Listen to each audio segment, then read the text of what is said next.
Namaste, and welcome to 50 Shades of Great. Come to your senses with me. I'm Kee McGraw. I'm a doctor of health theology, and as such, I am thrilled to present you with these 50 tools with which you can utilize your senses to bring yourself evermore to your own particular greatness. In this way, healthcare professionals might also be able to utilize these tools in working with your clients as well as your students.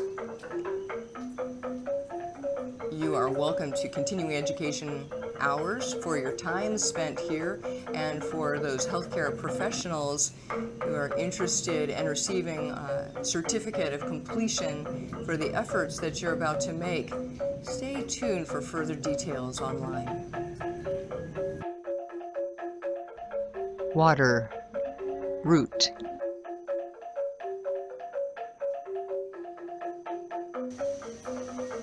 And welcome to the second path. This is the path of the water element.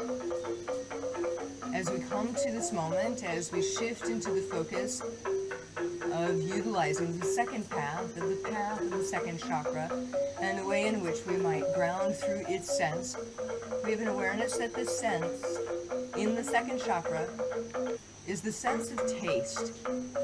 The second chakra directs us to want to taste the world, to participate in the world in a way that allows us to delight in the enjoyment of the pleasure of what it is we might consume.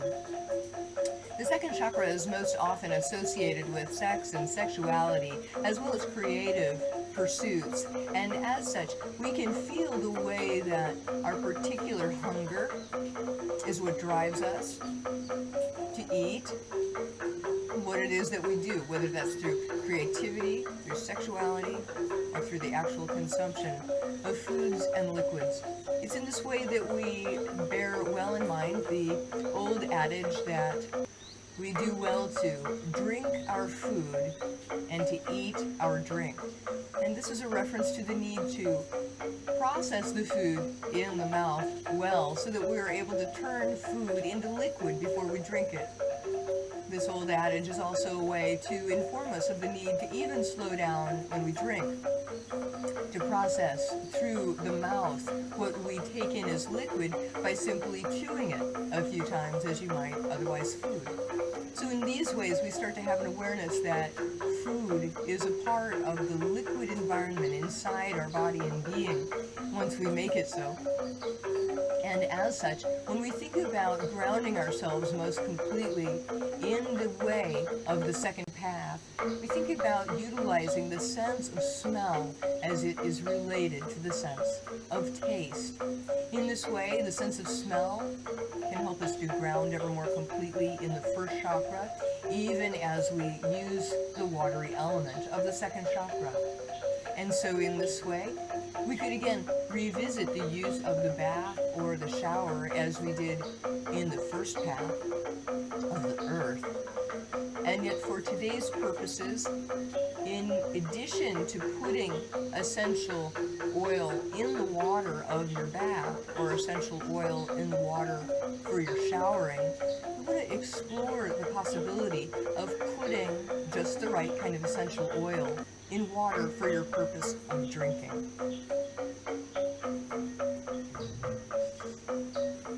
Here's a glass of drinking water into which I will place 1 drop of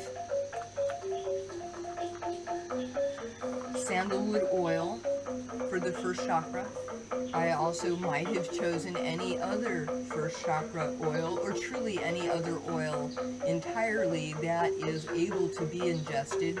You want to be careful about the consumption of these essential oils. Some are prohibited from entering the body through the mouth, and as such, I want to double check that to make sure that you are safe. But what I've been using is on a regular basis a drop of sandalwood oil in the morning, or a drop of frankincense oil in the morning for its antibiotic properties.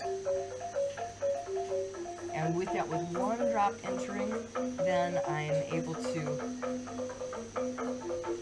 experience what it's like to have a taste of water that's been scented, so stirring it up just a bit. And as I have a moment sniffing, I can detect that there's just a tiny bit of scent. And of course it smells wonderful. And then to take that wonderful scent inside my being is delightful. And it is delightful in a different way, perhaps, than usual drinking water. In that now this water feels like it has this ability to bring through the quality of the essential oil that I've put in it into my physical being. This sandalwood oil will slowly work its way into deeply grounding me, so that in my day-to-day experience, I'm able to bring with me the benefit of the morning meditation. So in this way, if in my meditative practice I wish to keep myself grounded and also juicy through the day, I might use just this water as I would continue through the rest of my meditation, which is exactly what I'd have you now experience and experiment with. Take the time to allow yourself to drink your glass of water, to spend the time in your meditation, and then to experience the benefit of the simple application of a little bit of essential oil into your water, to bring through your intentions in the water in just the right way.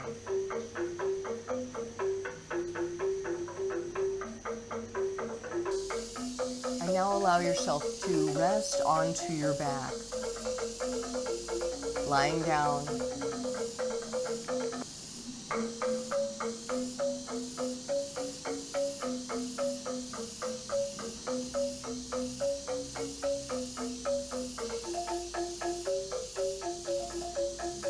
And you're welcome to stay as long as it's right for you, so that you might integrate the energy that's been freed up from the use of this one particular tool.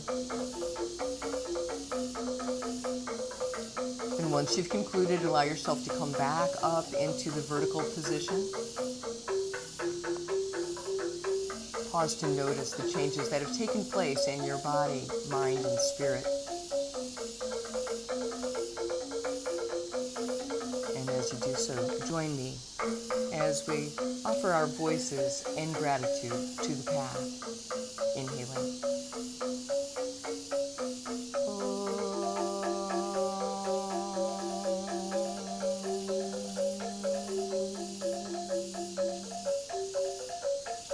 Hari Om.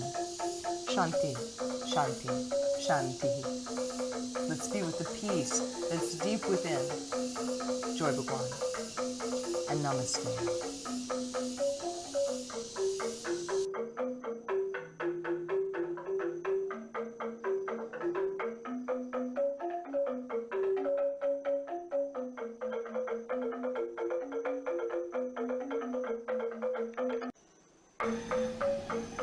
And then as we come on to the path of water, the path of the second chakra, we have the words of Hafiz entitled, I know I was the water.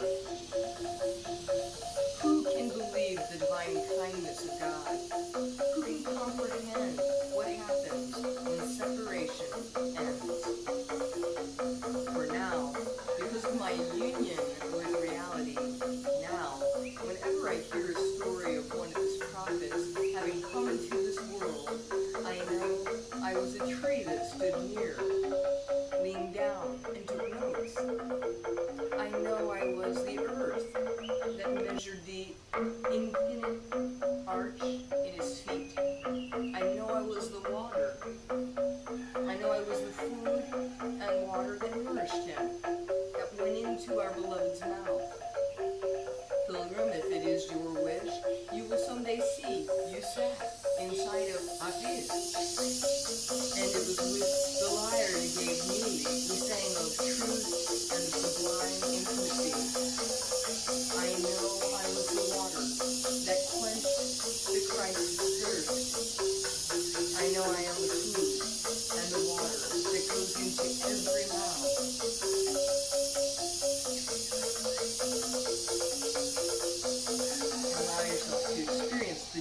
delicious quality of the soul food from Hafiz.